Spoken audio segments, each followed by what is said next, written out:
भरत जी रोई रोई कहे भरत जी अपना माई से एक पल ना जियब हम कि एक पल ना जियब हम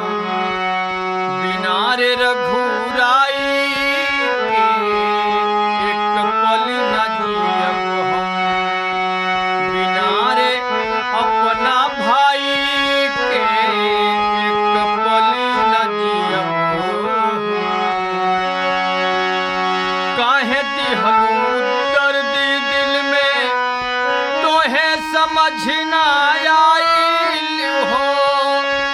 भाई से भाई के काहे दिहलू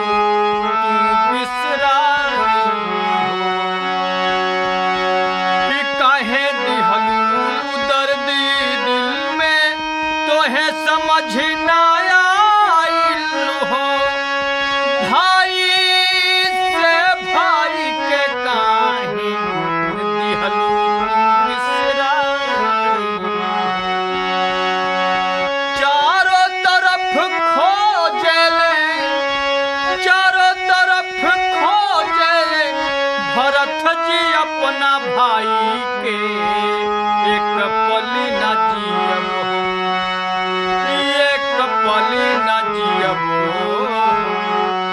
बिना रे रघुराई के एक पल ना जियब बिना रे अपना भाई के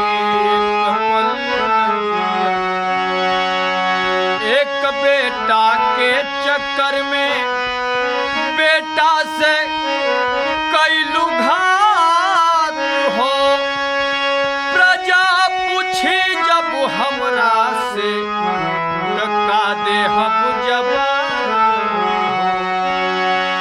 एक बेटा के चक्कर में बेटा से कैलू घात